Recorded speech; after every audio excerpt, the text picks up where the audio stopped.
Hello and welcome to this edition of Defacto Review, a weekly roundup of the biggest stories shaping Mongolia. Here with us tonight is economist and commentator Jargal Defacto. Hi, Good evening. Good evening. We're live on Facebook. You can find us at V Television. Also, we want to get your thoughts, so send us comments on Twitter with hashtag Jargal_Defacto. Okay, let's get rolling. This week on the show. Mongolia bans child jockeys from horse racing during spring. The cabinet approves construction for Mongolia's first oil refinery in 2018.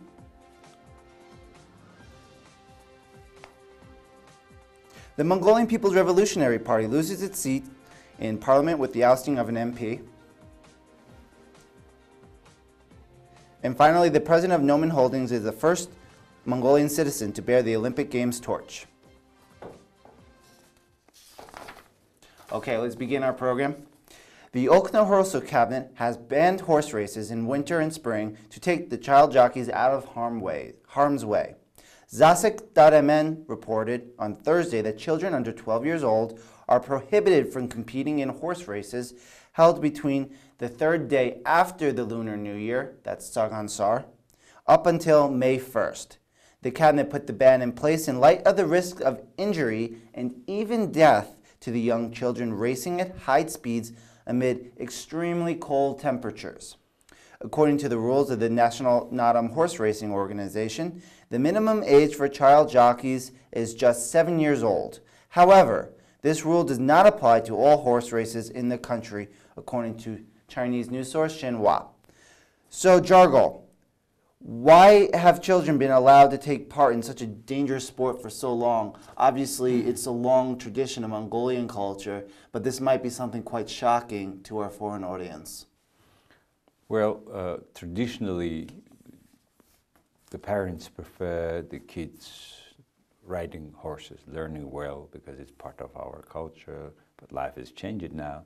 But however, the tradition is there, and it's always run by just with children. I mean, there was cases from 5 to 9 years old, and well, this winter one is a particular dangerous because it's the pre, there's lots of snow. You know, it is not easy, and that's why we had more casualties in winter, traditionally. But this winter horse racing is a relatively new phenomena. I think it came with this whole changes of probably of different ownership, different level of wealth people own.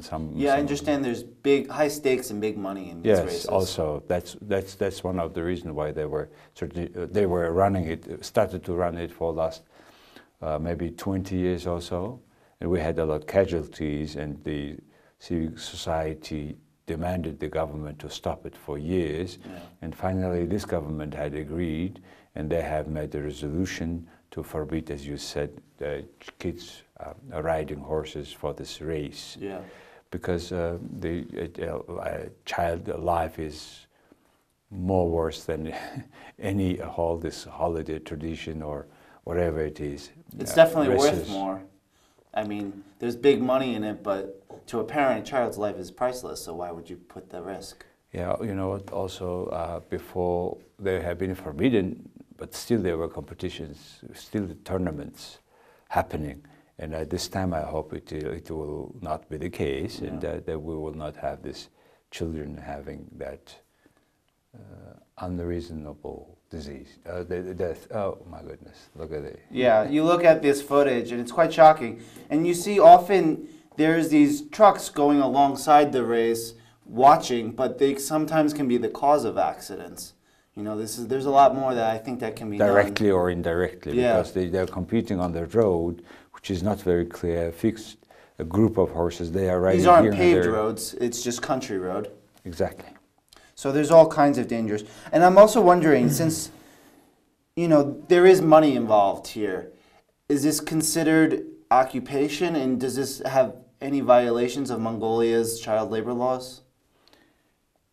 Well, kind of, but one is the lawyers to bring this issue to the table, exactly looking at from your point of view. Yeah. It was not such a case. Yeah. So there's not been really Yes. It's got a kind of a past because of its yes. cultural roots. Once if it is for money, if it is some bidding is happening, then there should be certain protection law or some kind of a law that prevents this sort of accidents. It's definitely something the international community has been aware of. You've seen in past years them taking more efforts to get helmets on the kids, and they've passed out helmets so there's no cost to the trainers and the parents. But as you can see from that footage we just saw, that accidents are quite common nearly every race. So I think there's a lot to be done if you're looking out for Mongolia's children. And it's unfortunate because a lot of times these are children coming from poor families, so they're definitely being exploited here. Agree. All right, we're going to move on to our next story. Again, the Okna-Horsu cabinet on Wednesday approved plans for the construction of a new oil refinery at Dornogov Imak. The refinery, which is being financed by the Indian government, according to the embassy's website, will help control fuel prices and bring in more value to Mongolia's crude, which is currently sold to China for refining into petroleum fuels there, not here. Construction to the plant is expected to begin in the second quarter of this year, with completion expected in the coming years. So, can you outline some of the details about the planned capacities of this oil refinery and what it might mean for the economy? You know, the feasibility study, the preliminary, more rough feasibility study already was made by Indian company called Engineering India Limited, Indian state-owned company. And all this is happening because that $1 billion USD credit line opened by Prime Minister Narendra Modi in 2015 when he visited Mongolia. And Mongolia had finally decided last year definitely that this money will be used for refinery, oil refinery. And they were looking for a location, which finally they are now definite, first time. Yeah. This is Altın Şiresum of Dornogov, which is 20 kilometers northeast of Sangshan, which is a major hub, railway hub in the country. And it is 600 kilometers away from the oil field itself, from which the China is taking to the east, to Inner Mongolia, to their own refinery. But according to our petroleum sharing contract, we can not only receive our share or royalty in form of crude oil, but also we can buy the Chinese share at the international price. Yeah. And so far, this Chinese companies are producing about 1 million tons of crude oil a year, and according to the sources, it says they will do it the same volume by 2020, and by 2040 they will increase the production yield to 1.5 million tons, and altogether basically can supply this refinery, which is for domestic use, and domestic consumption of Mongolia of petroleum product is 1.3 million tons this year. Last year it was 1.2. So out of which 40% is diesel. And we expect this refinery will be producing about 40% of the product into the refining into diesel, which will be covering almost complete consumption of diesel, at least of Mongolia. But however, you know, this refinery also means we kind of starting new chemical industry, because processing of this crude oil will not only produce diesel, but also several other organic chemical elements which can be used for the beginning of the chemical industry in the country. So that's so far how we see, but how the final feasibility study will be in March. Yeah. But before that, the Indian company was here in December last year, and they have advised already to start 20 kilometers railway lines from Sanshan to the place, and also 20 kilometers also auto road, paved road, heavy duty road, parallel road to the same place. So, and also they will make certain power stations or supply guaranteed for the running of this refinery. The Altınşehir some location is selected because it is the closest underground water reserve enough for that refinery from Sanshan. So basically Mongolia is bringing this crude oil close to the consumer, so that in Sanshan, in Altınşehir, they will process it, refine it, and the crude oil, the oil products go to Sanshan, then it goes up to Ulaanbaatar. So I have some stats here I want to read very quickly. So from the plans, we have 1.5 million metric tons per year for the capacity for refining, to produce 560,000 tons of gasoline, 670,000 tons of diesel fuel, and then we have 107,000 tons of liquid gas. So Mongolia has talked so long about its need for a refinery. Why has this been of such great interest to the Mongolian government for multiple administrations? Good questions. I consider that this time, first, the money is there from India.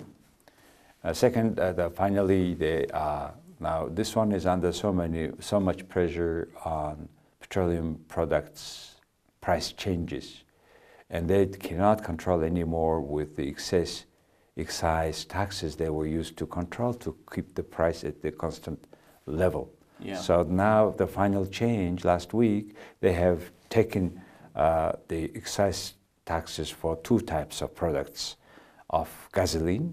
So the government understand now they cannot control anymore the price through the tax system. So sooner or later, and finally it's happening, and that's why I hope it's very more or less realistic.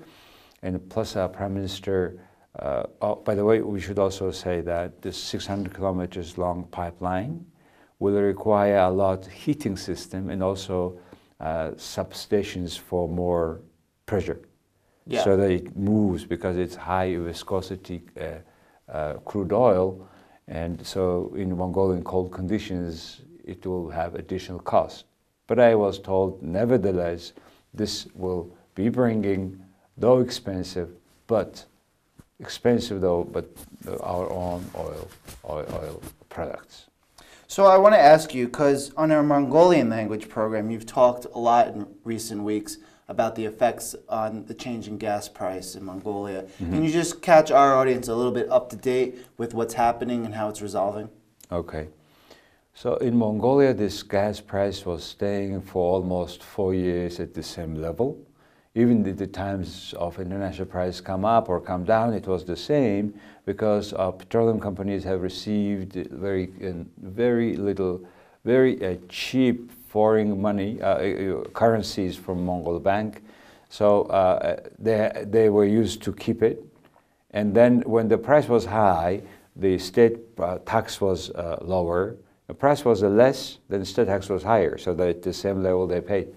But what happened was, from last year, because Mongolia is coming to the IMF conditionality, this time from last year in November, July and November, they did not decrease the excise tax for petroleum products when the price was up. On the contrary, they have increased. So at the end, these oil companies were running with the loss for more than 3 months. So it came to the level that they have to restrict their supply, which caused big steering here problems. And finally the government had decided to null the excess taxes for 2 types of gasolines, and the remaining are staying with the taxes. But so it's the first attempt to make the prices, which is the final solutions. And unfortunately, the government still thinks that price can be controlled by the government. And at the end, people pay either with non-supply or non enough reserves of these petroleum products, or higher prices. So one of them was going to happen, and which has happened already. Yeah. Historically, if you look at when there's price changes, it's a really good motivation for people to get out there protesting. It can really disrupt life here. Would you agree? Yeah, that's the whole concern, because now when the government regulates price, people don't expect the price will be changed. Yeah. As a result, they are not ready for supply or demand changes. And only free price can get people ready for market changes. Of course, there are international prices that Mongolia cannot control. But when the price is coming up, the people will know when it is free that the price may come up or price may come down. That accordingly, people can change the way they consume petroleum products. And in Mongolia, many, in particular IMAX, SOMs, they are diesel power generators, which is using a lot. And they can regulate also in a different way. They may be replacing part of it, the capacity, with maybe renewable energy. This sort of consumer sentiment is not working when the government is controlling the prices. Now, the more and deeper understanding of people of that situation is happening, and I think the government goes to the direction of freeing the price. Okay. We're going to shove along to our third story of the night, as an MP has been shoved out of Parliament. The Mongolian People's Revolutionary Party has lost its only seat in Parliament after ejecting an upstart MP attempting to consolidate his power for his control of the party.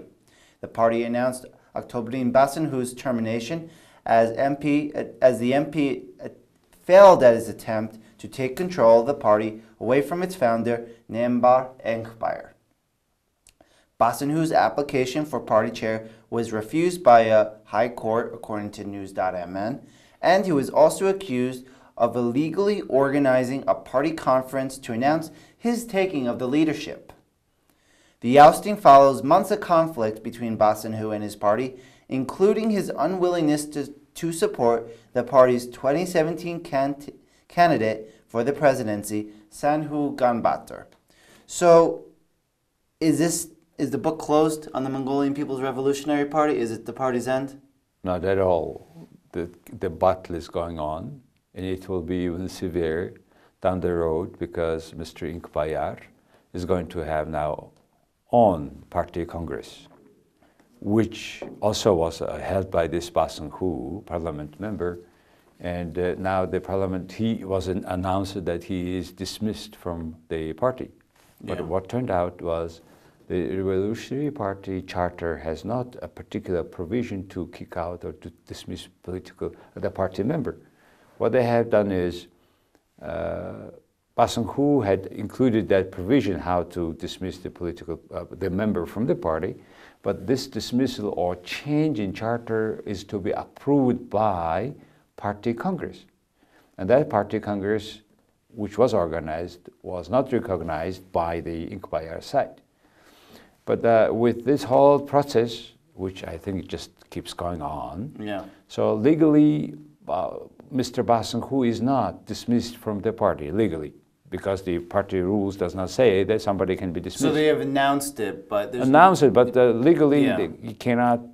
So Basenhu can fight it?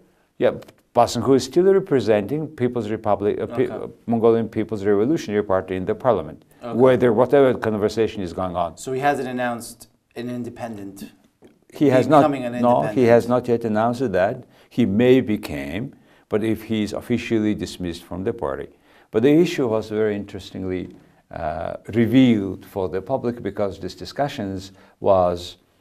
It turned out Mongolian government is already financing political parties, and this information is not very much well known.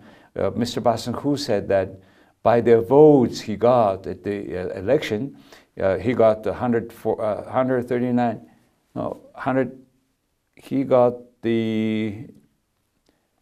114,000 votes, and each vote is multiplied by 1,000 tugriks, and 114 million Mongolian tugriks went to the Revolutionary Party, plus for one seat 10 million tugriks went. Altogether, this money went to the Revolutionary Party. If they dismiss Mr. Basenhu, they have, because then the party has not seat in the parliament, they have to bring back this money to the budget, which unlikely is going to happen.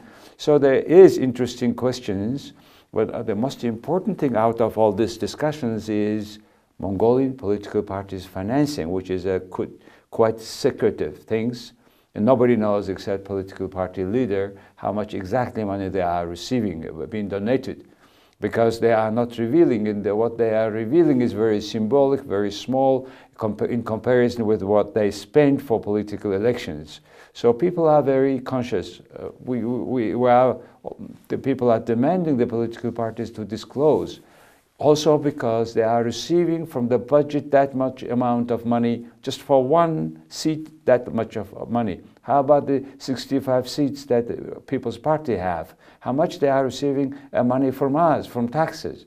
So if they are receiving from us money, they should reveal complete financing, from whom they are receiving money on time and completely, fully, all the time, which is not the case in the country.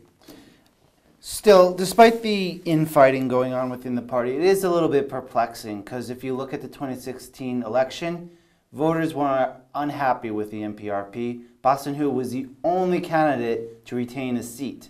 So for them to oust their currently most influential member, Only for the party. It seems a bit kamikaze to me.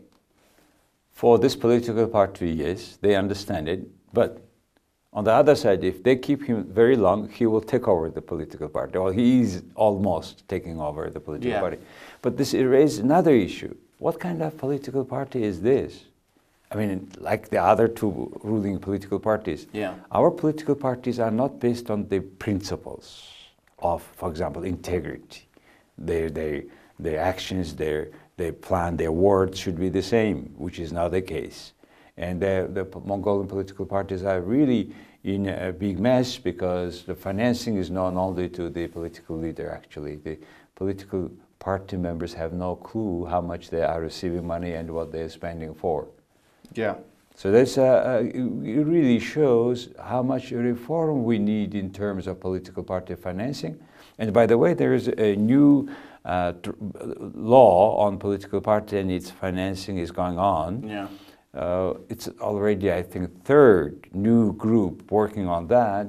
And the politicians at the end, they don't like political party financing reform, which brings, unfortunately, more and more problems to public management in the country, more corruption, which makes our economic situation worse.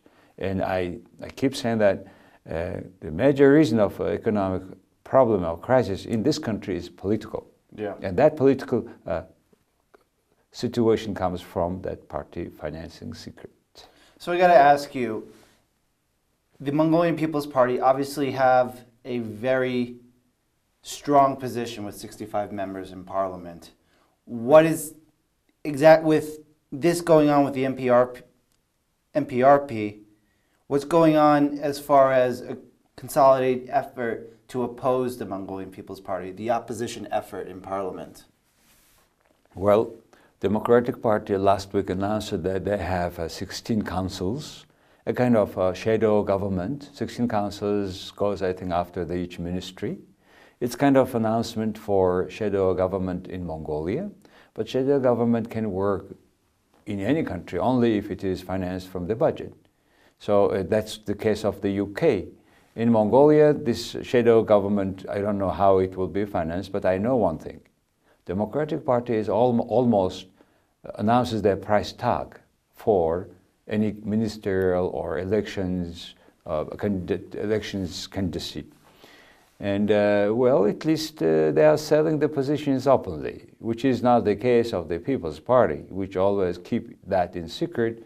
And the people pay the political party to have certain positions in case they win the elections. Of course, one of them wins, and they get actually Mongolian public positions, authority positions are being sold. So wherever you pay money, you may have more money, more chance to have a higher positions. Unfortunately, it's an open secret, and until it is revealed, until the political parties announce their financing, Mongolia cannot fight completely with the corruption. Okay, we're going to move along to our final story of the evening. Mongolia has its first Olympic Games torchbearer in the corporate leader Shagitsorin Bayarsakin. Noman's Holding LLC President Bayarsakin was one of the individuals passing along the torch before the Winter Games in Seoul, South Korea later this year, News.mn reported. He passed the torch on to another Mongolian businessman, Alton Jolo Group founder Vayan Engpater. So this is kind of the lead up to the Olympics, and I want to ask, for Mongolians, why does the Olympics in particular get them so excited? Well, Olympic game itself is kind of a very big global uniting factor. The sport should not have any politics. When you talk about politics, the world cannot be united. With the Olympic game, yes, it is. So we are always receiving it as a symbol of friendship, symbol of fair competition. That's why Olympic game is important for Mongolians like for any other nations. But this time for this Pyeongchang Winter Olympic Game 2018, which very shortly will start within 2-3 weeks from now, this Bayarsakin, who is the owner and CEO of Naming Holdings, which is the largest network, which employs very large amount of employees, 5,000 of them, and they have 8 centers in major towns in the country. And he is there because he is largest network for selling Coca-Cola in Mongolia. And Coca-Cola sales keep increasing annually, and the largest amount they sell also in the country. As you know, we have a Coca-Cola factory in Mongolia for the last 10, 15 or so years. And this Naming Holding, this huge retail network, sells the largest amount of Coke. And that's one of the reasons why this man was in Incheon to carry this Olympic torch, which came from the Athens, like the Olympic of Athens. Traditionally, it comes from there, yes. They go by flight to Incheon, start from south of Korea, all around all the provinces, all major cities, and the torch bearers are mostly people supported or initiated by the 3 major sponsors of the Olympic game in the South Korea, which is Coca-Cola, Samsung, and Korea Telecom. So these people are suggesting who will be running that beer, which is a quite big personal, I think, matter of honor for those who is carrying. But those people are important people also to their sponsors of this Olympic game. Okay, you have the last word on tonight's stories right there. We hope our briefings this evening will give you a leg up as you join the work week. But any final thoughts? Well, now we have an IMF mission in Mongolia. We are closely watching for the last 2 days. And next week, it will be very clear, more or less, government solutions about the very much hot issues like tax hikes and the prices that they have been discussing now. And hopefully we will be able to share with you next week our independent points of view about these happenings in Mongolia. Okay, that's our show. Thank Good night, you very much. Ulaanbaatar. Thank you.